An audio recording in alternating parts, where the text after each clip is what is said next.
들으실 하나님 말씀은 로마서 12장 1절로부터 2절의 말씀입니다. 제가 가진 신약성경 256면 로마서 1절에서부터 2절의 말씀.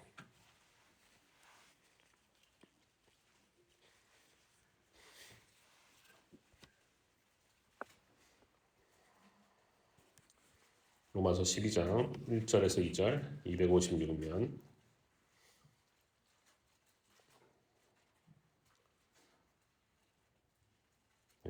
하셨죠? 12장 1절 2절 다 같이 합독하도록 하겠습니다. 그러므로 형제들아 내가 하나님의 모든 자비하심으로 너희를 권하노니 너희 몸을 하나님이 기뻐하시는 거룩한 산 제물로 드리라. 이는 너희가 드릴 영적 예배니라. 너희는 이 세대를 본받지 말고 오직 마음을 새롭게 함으로 변화를 받아 하나님의 선하시고 기뻐하시고 온전하신 뜻이 무엇인지 분별하도록 하라. 아멘. 할렐루야. 그 새벽 예배에 나오신 모든 성도 여러분 주님의 이름으로 환영하고 축복합니다. 오늘은 로마서 12장의 본문을 토대로 생각을 새롭게 하여 영적 예배자가 되라. 생각을 새롭게 하여 영적 예배자가 되라라는 제목으로 말씀을 전하도록 하겠습니다. 연휴가 좀 길었는데요. 지난 주일에 예배를 드리면서 뵙긴 했습니다만 여러분 연휴 즐겁게 잘 보내셨습니까? 네, 잘 보내셨죠? 제가 이번에 부모님 댁에 3일을 다녀왔습니다. 그렇죠. 올 초 설 연휴 때 가고 제가 부모님 댁에 처음 간 거였더라고요. 근데 저는 제가 느끼기에는 이 부모님 댁에 갔다 온 지 얼마 안 된 것 같은 그런 느낌이 들었어요. 벌써 그렇게 시간이 오래 지났더라고요. 금년에 교회적으로나 또 개인적으로나 바쁘다 보니까 시간이 어떻게 갔는지도 잘 느끼지를 못했었던 것 같아요. 제가 요즘 들어서 부쩍 느끼는 게 한 가지 있는데요. 시간이 정말 빨리 지나간다는 것입니다. 공감을 하시는데요. 별 얘기 안 했는데 공감을 하시네요. 그래서 제 마음을 다잡으면서요. 정말 하나님이 맡기신 일에 이 본질적인 일에 많이 집중을 해야 되겠다 이런 생각이 들지 않을 수 없는 것 같아요. 저 같은 경우는 목회자니까요. 특별히 그 본질적인 일이라는 것이 말씀과 또 기도 이런 종류가 될 것입니다. 에베소서 5장 16절을 보면요. 세월을 아끼라 때가 악하니라 이렇게 말씀을 하고 있어요. 이 말씀은요. 흘러가고 있는 시간 속에서 하나님의 때, 하나님이 주신 기회를 건져내라라는 뜻입니다. 저는 이 말씀을 하나님이 나에게 요구하시는 그런 본질적인 일에 최선을 다해라. 내가 너한테 맡긴 거 최선을 다해라 이런 뜻으로 저는 새기고 싶습니다. 그렇다고 해서 하루 24시간을 잠도 안 자고 먹을 것도 안 먹고 가족도 안 돌보고 일만 하라 이런 뜻이 아닙니다. 이 모든 것은요 다 휴식까지도 유기적인 관련이 있어요. 그러나 그 와중에서도 본질적인 것을 잊어버려서는 안 되겠고 그 본질적인 것이 중심이 되는 삶을 우리는 살아야 한다는 것입니다. 제가 지난 9월 달에 한 달 동안에 로마서를 계속 말씀을 전했는데요. 오늘로써 이 로마서 말씀을 좀 마무리를 짓고 싶습니다. 지지난주 수요일날 수요 2부 예배, 저녁 예배 제가 말씀을 전했었는데요. 그때 제가 로마서 11장을 다뤘어요.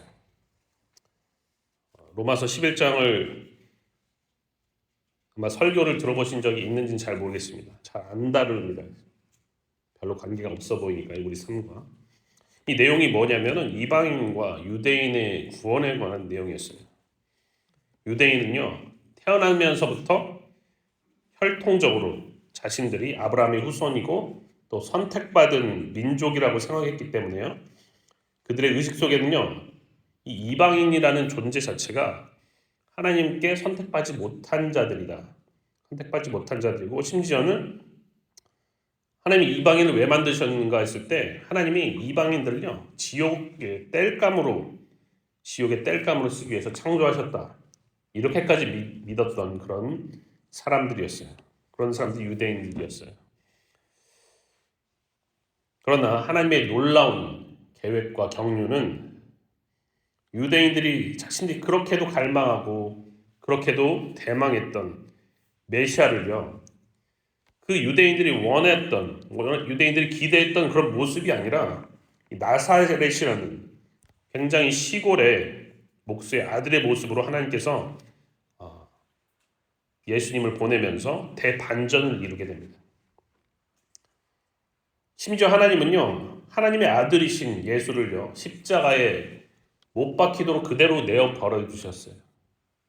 하나님의 아들인데 그냥 십자가에 못 박히도록 그대로 내어 버려두셨습니다. 특별히 이 모습 때문에 이 나무에 달린 자마다 하나님께 저주받은 자다라는 그 신명기 21장의 말씀에 따라서 유대인들이 예수를 더욱더 메시아로 믿지 못하게 만드는 결정적인 요인이 되고 말았어요. 결국 유대인들은요, 자신의 조상들을 통해서 주어졌던 이 시내산 율법이 도리어 자신들에게 족쇄가 되어버렸고요. 이 율법을 다 지키지 못하면은 자기들은 구원에 이를 수 없는 율법의 저주에 걸린 사람들이 되고 말았습니다. 그런 한편 유대인들은요, 하나님께서 이 예수 그리스도를 나무에 달리게 하신 것이 저주가 맞습니다. 저주가 맞는데 그 저주가 자신들과 나아가서 모든 인류의 저주를 푸는 하나님의 구원의 신비인 것을 전혀 깨닫지를 못했어요. 오직 예수 그리스도를 통한 생명의 성령의 법만이 죄와 사망의 법에서 해방을 시켜줄 수 있는 그런 것인데 그 신비를 유대인들은 전혀 알지 못했다는 것입니다.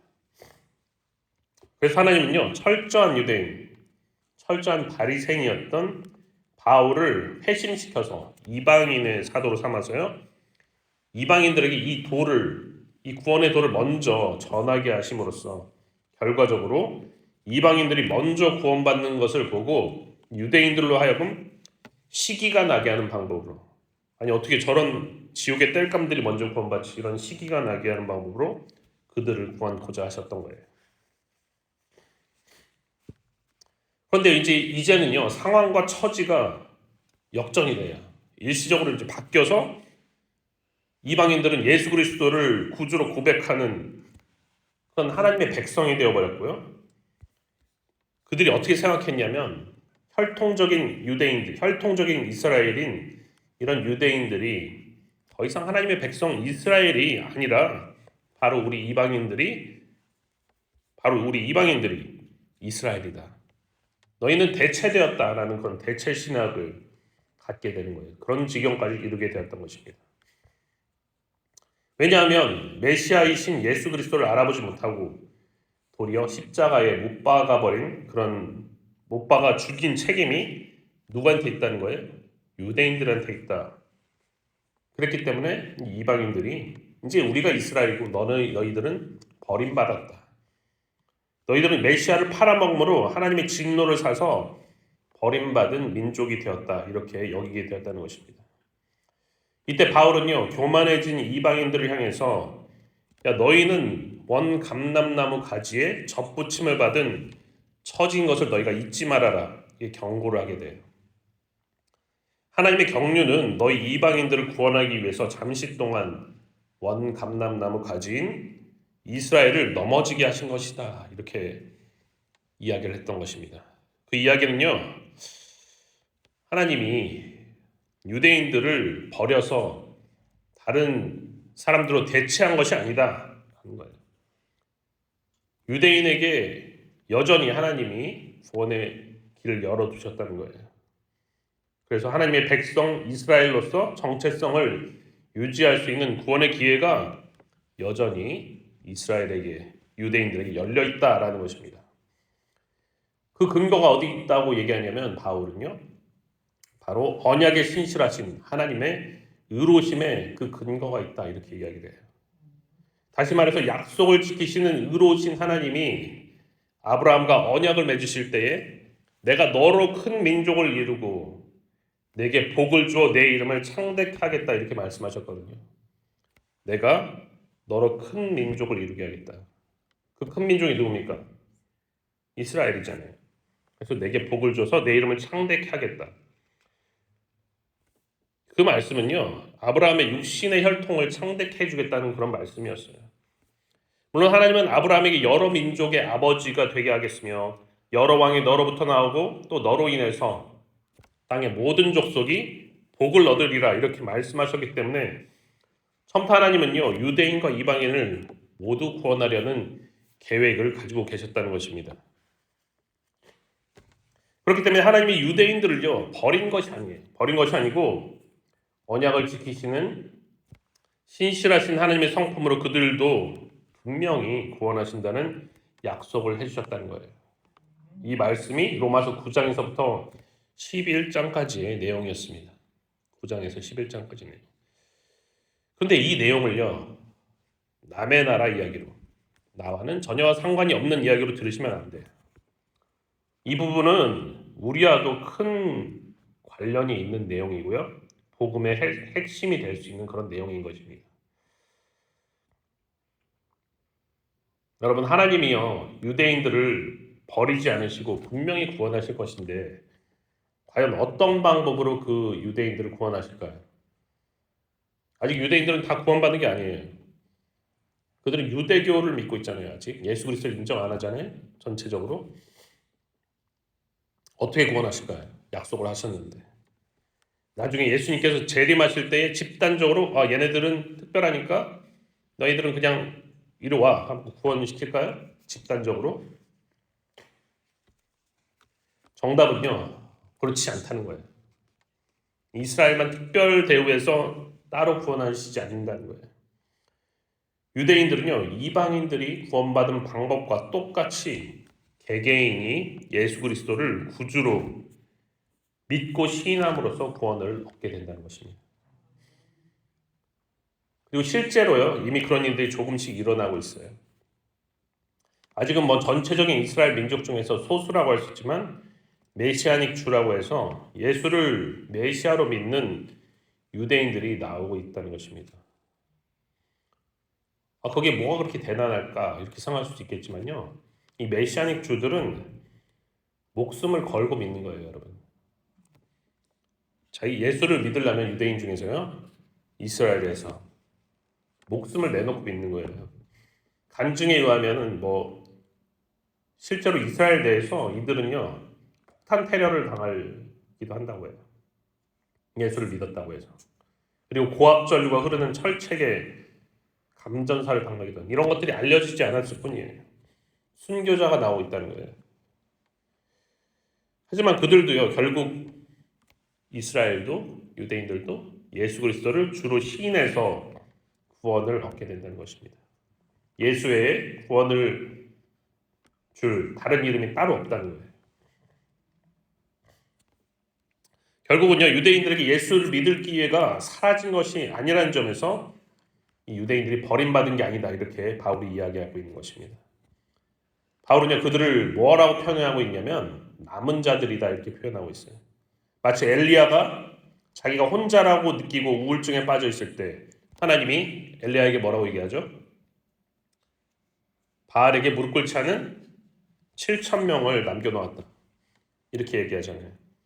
그런 것처럼 구원받을 만한 신실한 사람들이 이 유대인들 가운데 남아있다라는 것입니다. 여러분, 우리도요, 혈통적으로 우리가 유대인입니까? 우리 이방인이잖아요. 그죠? 1800년대 말에 토마스 선교사가, 알렌 선교사가, 아펜젤러, 언더우드 이런 선교사들을 통해서 이 한반도에 처음으로 예수 그리스도의 복음을 접한 그런 나라 아닙니까, 우리가? 그런데요, 이제는 우리가 현재 예수 그리스도를 믿고 아브라함의 약속하신 복의 상속자가 될 수 있었던 것이요, 하나님의 경륜에 의하면은, 이 말씀에 의하면은 육신적인 이스라엘, 혈통적인 유대인들의 넘어짐과 연관이 있다는 거예요.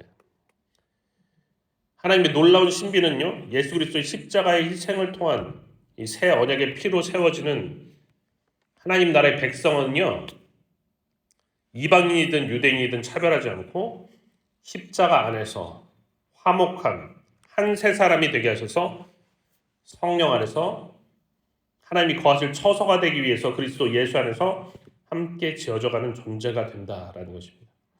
이것이 에베소서 2장 후반부에 나오는 내용이에요. 고린도후서 5장 17절은 이렇게 얘기합니다. 그런즉 누구든지 그리스도 안에 있으면 새로운 피조물이라 이전 것은 지나갔으니 보라 새 것이 되었도다. 할렐루야. 그리스도 예수 안에 있을 때 우리들은 예수 그리스도 왕이 되시는 하나님의 백성, 즉 새로운 피조물이 된다는 것입니다. 새로운 창조물이 되는 거예요. 이전과는 다른 백성이 되는 것이에요. 그런데요, 좀 더 우리 삶의 구체적인 모습, 즉 현실적으로 이 말씀을 대입해 본다면 성경은요, 우리가 하나님의 백성이라는 명백한 증거가 있다 이렇게 얘기를 하고 있어요. 우리가 하나님의 백성이라는 명백한 증거가 있다. 그것이 무엇일까요? 그것이 바로 성령이라는 것입니다, 여러분. 너희가 하나님의 백성이다라는 증거가 바로 성령 주신 것이 바로 그 증거라는 거예요. 제가 한 얘기가 아닙니다. 성경에 있는 얘기예요. 예수 그리스도의 십자가를 통한 새 언약의 피는요, 무엇을 우리에게 보내주신지 아세요? 그 새 언약의 피로 말미암아서, 부활로 말미암아서 우리 가운데 성령을 선물로 보내주신 거예요. 어떻게 보면 예수님은요, 성령을 보내주시기 위해서 십자가에서 돌아가시고 십자가, 그 다음에 부활하신 것입니다. 우리에게도 부활이 있다는 것을 알려주기 위해서 부활의 첫 열매가 되신 거예요. 갈라디아서 3장 14절은요 이렇게 말씀하고 있습니다. 이는 그리스도 예수 안에서 아브라함의 복이 이방인에게 미치게 하고 또 우리로 하여금 믿음으로 말미암아 성령의 약속을 받게 하려 함이라. 예수 그리스도의 십자가 희생이요, 원래는 먼 데 있던 우리와 같은 이방인에게도 아브라함의 복이 미치게 하고요, 성령의 약속을 받게 하려는 그런 하나님의 뜻이었다는 거예요. 정말 이것이야말로 하나님의 놀라운 은혜가 아닐 수가 없는 것입니다. 그러므로 여러분, 저와 여러분이 이 21세기에 부름을 받고요, 대한민국에서 예수 그리스도를 믿고 영접한 일은요, 절대 우연이 아니라는 거예요. 우연이 아니에요. 그렇기 때문에 여러분 생각을 해보세요. 아담 때로부터 지금까지 이 세상에 살았던 사람이 몇 명이나 되겠어요? 어마어마하게 많잖아요. 그죠? 어마어마하게 많아요. 그 수많은 사람들 중에서요, 굉장히 낮은 확률로 우리가 선택되고 구원받았다는 사실을 우리는 깨달아야 돼요. 이것을 감사해야 되는 것입니다. 우리는 선택받은 거예요, 지금. 왜 선택해 주셨을까요? 여러분 각자 생각해 보시기 바랍니다. 왜 선택해 주셨을까요? 오늘 본문에서요, 12장 1절, 로마서 12장 1절은요, 하나의 접속사로 시작하고 있어요. 뭐라고 나오죠? 맨 처음에 그러므로라고 나오고 있어요. 그러므로라는 접속어는요, 앞에 어떤 내용들을 이야기한 다음에 결론적으로 어떤 명제를 이야기하기 위한 기능을 하는 거예요. 그러므로 무엇이다? 그러므로 형제들아 내가 하나님의 모든 자비하심으로 너희를 권하노니, 이렇게 얘기하고 있어요. 하나님의 모든 자비하심으로 너희를 권하노니. 바울은 제가 방금 말씀드렸던 11장에서 뭐라고 얘기했냐면, 이방인과 유대인의 차별 없이 구원받게 하려는 그 하나님의 놀라운 신비, 깊으신 하나님의 지혜와 지식의 풍성함을 바로 하나님의 자비하심이다라고 표현을 하고 있는 거예요. 이 자비하심으로 너희를 권하노라. 그러므로 이 놀랍고도 깊은 풍성한 하나님의 자비하심으로 이제 내가 너희에게 이렇게 권하고자 한다, 이런 것이죠. 무엇을 권합니까? 너희 몸을 하나님이 기뻐하시는 거룩한 산 제물로 드리라. 너희 몸을 하나님이 기뻐하시는 거룩한 산 제물로 드리라. 이는 너희가 드릴 영적 예배니라, 이렇게 말씀하고 있어요. 여기서 너희 몸은요, 너희 자신 전체를 얘기하고 있는 거예요.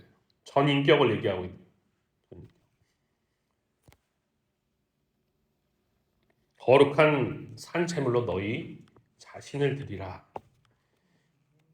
이 당시 유대인들은요, 아직까지 구약의 율법대로 계속해서 제사를 드리고 있었습니다. 성전 제사를 드리고 있었어요. 여러분, 제사에는 가장 중요한 게 뭔지 아세요? 제물이에요. 제물인데, 물론 생활 수준에 따라서 곡식으로 드리는 경우도 있잖아요. 근데 대부분은요, 동물을 죽여서 소나 양이나 비둘기까지도 죽여서 피로 드리는 희생 제사가 대부분입니다. 따라서 구약의 제사에 따르면요, 제물은요, 산제물이에요, 죽은 제물이에요. 죽은 제물이죠. 죽여야 되니까. 죽은 제물을 의미하는 것입니다. 구약의 제사법에 따르면. 하지만 이제 예수 그리스도께서 단번에 희생의 제물이 되어서 더 이상 희생 제사가 필요가 없는 그 지금 상태에서는 어떤 제사를 드려야 되느냐? 바로 믿는 신자들이 성령 안에서 너희의 몸, 너희 자신을 죽은 제물이 아니라 살아있는 산 제물로 드려야 된다. 이런 뜻인 거예요. 너희는 이제 더 이상 죽은 제물로 제사를 드릴 필요가 없다는 거예요. 너희 자신을 산 제물로 드리는 제사를 하나님께서 기뻐하신다라고 바울이 이야기하고 있는 것입니다. 그리고 이것이야말로 무슨 예배다? 영적 예배다. 이렇게 이야기를 하고 있어요. 영적 예배다. 나 자신을요, 거룩하게 구별해서 산 제물로, 살아있는 제물로 드리는 그 예배가 바로 하나님이 기뻐하시는 영적인 예배다라는 것이에요. 이렇게 얘기하니까 어떤 실제로 예배드리는 행위 없이 영적이니까 그냥 제사 안 지내도 되니까 마음으로만 그냥 그렇게 나를 드리면 되겠구나. 내가 마음으로만 예배를 드립니다. 다 해서 드립니다. 이러면 되겠구나. 어떤 퍼포먼스 없이 그렇게 생각할 수도 있는데요. 그렇지만 바울이 여기서 이야기하는 것은 그런 것이 아닙니다. 바울은요, 나의 전 인격으로 참된 예배를 드려야 된다. 이렇게 얘기하고 있는 거예요. 여기서 영적이라는 말을 우리가 주의해야 되는데요. 실제로 제물을 죽여서 드리지 않기 때문에 산 제물로 드리기 때문에 어떤 실제와 반대된다는 의미에서 바울이 영적이라는 말을 쓴 게 아니에요. 오히려 헬라어 원어로 보면요, 이 영적이라는 말이요, 로기코스라고 해서 이성적으로 드리는 예배, 합리적으로 드리는 예배를 말하고 있는 거예요. 너희가 드리기 합당한 예배, 그것을 영적이라는 말을 쓴 것입니다. 다시 말해서요, 예수 그리스도의 십자가와 부활로서 성령을 부여받은 새로운 하나님 백성들이 이성적으로 드릴, 합리적으로 드려야 할 예배다라는 뜻에서 영적 예배라는 표현을 쓴 거예요. 그러면 구체적으로 어떻게 하는 것이 과연 영적 예배인 것일까요? 우선 우리 다 함께 2절의 말씀을 읽어보도록 하겠습니다. 시작. 너희는 이 세대를 본받지 말고 오직 마음을 새롭게 함으로 변화를 받아 하나님의 선하시고 기뻐하시고 온전하신 뜻이 무엇인지 분별하도록 하라. 너희는 이 세대를 본받지 말고 오직 마음을 새롭게 함으로 변화를 받아서 하나님의 선하시고 기뻐하시고 온전하신 뜻이 무엇인지 분별하도록 하라. 이 세대는요, 이 세상을 이야기하는 거예요. 여러분, 세상은요, 기본적으로 악한 세상입니다. 세상이 선하다고 생각하세요? 그렇지 않아요. 악한 세상이에요. 세상이 사탄의 지배를 받고 있다는 것을 우리는 인정을 해야 돼요. 하지만 우리는요, 예수 그리스도를 믿음으로 인해서 성령을 소유한 사람들이에요. 그렇다면요, 우리에게는 하나님 나라가 이미 부분적으로 임한 것입니다. 하나님 나라가 이미 임했고 또 시작된 것이 분명해요. 하지만 그럼에도 불구하고 우리는 여전히 악한 세상에서 살아가는 것도 현실이라는 거예요. 유대인들의 표현에 따르면 그들은 가는 세상이 있고 오는 세상이 있다 이렇게 얘기를 하는데요. 우리는 두 세대에 걸쳐 있는 거예요. 가는 세상과 오는 세상이 겹쳐져 있는 그런 세상에 살고 있다는 거예요. 악한 세상에 여전히 살고 있다는 것은요, 우리가 이 악한 세상의 영향력을 받을 수 있다는 이야기가 되는 것입니다. 그래서 우리가 하나님 나라 천국 백성으로서의 삶을 온전히 살 수 없게 만드는 요소들이 우리 주변에 있다는 거예요. 그래서 바울은 이 세대를 본받지 말고 오직 마음을 새롭게 함으로 변화를 받아라, 이렇게 이야기하고 있는 거죠. 그럼 어떻게 마음을 새롭게 할 수가 있을까요? 여기서 마음을 새롭게 함으로라고 번역을 했지만요, 원어적으로는 생각을 갱신한다라고 번역하는 것이 더 타당해요. 생각을 새롭게 하는 거예요. 생각을. 우리 속에 내주하시는 성령님을 통해서 하나님의 선하시고 기뻐하시고 온전하신 뜻이 무엇일까? 계속 생각을 새롭게 해야 된다는 거예요. 좀 더 구체적으로 얘기하면요, 우리의 생각과 의지와 행실을 모두 새롭게 한다라는 뜻이 여기에 포함되어 있다고 할 수가 있습니다. 그것이 바로 영적 예배라는 거예요. 무엇이 하나님이 기뻐하실까? 무엇이 하나님의 선하신 뜻일까? 무엇이 하나님의 온전하신 뜻일까? 생각을 해야 된다는 거예요. 저는 이 말씀을 준비하면서요, 우리가 예배를 드리면서 마땅히 드려야 하는 참된 예배를 드리기 위해서 정말로 필요한 것이 무엇일까 이렇게 생각을 해봤어요. 근데 제 안에 한 단어가 떠올랐습니다. 한 단어가. 균형이라는 단어예요. 균형. 어디에도 치우치지 않는 균형이야말로 성령 받은 우리가 하나님 앞에서 드려야 될 영적 예배, 이성적이고 합리적인 예배의 특징이 된다는 것입니다. 조금 더 나아가서요, 하나님의 말씀인 성경 말씀과 성령님을 통한 영적인 삶은요, 절대로 서로 대립할 수가 없어요. 대립할 수가 없다는 거예요. 기도를 했는데 어떤 얘기, 하나님 음성을 들었는데 성경에 맞지 않는다. 그런 일은 있을 수가 없다는 거예요. 그래서 균형이 중요하다는 것입니다. 같은 지향점을 향해서 나아가도록 되어 있다는 거예요. 그렇기 때문에 만약에 이런 균형이 무너지잖아요, 그러면 다시 한번 분별해야 되는 시기가 온 거라고 여러분 생각하시기 바랍니다. 기도를 통해서 음성을 들었는데 성경이 나오는 것과 다르다 그러면 그거는 틀렸다는 거예요. 저는 두 가지 예만 들고 이 본문의 적용을 마무리 짓고자 합니다. 물론 이 본문은 여러 가지로 다양하게 받아들여질 필요가 있어요. 그러나 이 새벽에 저는 두 가지만 말씀드리고자 합니다. 첫 번째로요, 예배는 우리 몸을 실제적으로 드려야 하는 예배라는 거예요. 우리 몸을 실제적으로 드려야 된다. 그것은요, 일단 함께 모여야 된다는 것을 전제로 하는 것입니다. 코로나 이후에요, 온라인 예배가 활성화가 되었습니다. 이전에는 생각해보지도 않았던 문제예요. 모이지 않고도 예배 드릴 수 있는가? 모일 수 없게 만드는 피치 못할 상황에서 드렸던 대안적인 예배인 온라인 예배가요, 모여서 드리는 공적인 예배를 대체할 수 없다. 저는 그렇게 생각을 합니다. 마음과 몸을 모두 드리는 것은요, 모여서 함께하는 것을 분명히 전제로 하기 때문이에요. 그렇기 때문에 이 새벽에 나오신 여러분은 제가 격려를 드리고 싶어요. 정말 잘하시는 거예요. 나와서 드리는 게. 두 번째로요, 영적 예배는 우리의 헌신된 삶을 또한 전제로 한다는 것입니다. 우리의 생각과 의지와 행실이요, 주일날 예배 드리는 것 이상으로 주중에 우리의 가정에서의 삶과 직장에서의 삶과 우리가 있는 모든 곳에서 동일하게 표출이 되어야 한다는 거예요. 이런 의식을 가지고 살아갈 때 우리는 악한 세상 속에서 구별이 되어서 새로운 하나님의 백성으로서의 삶을 살아갈 수 있게 될 것입니다. 그리고 또한 이것이 주일에 드리는 영적 예배의 연장이 되는 것임을 여러분 믿으시기 바랍니다.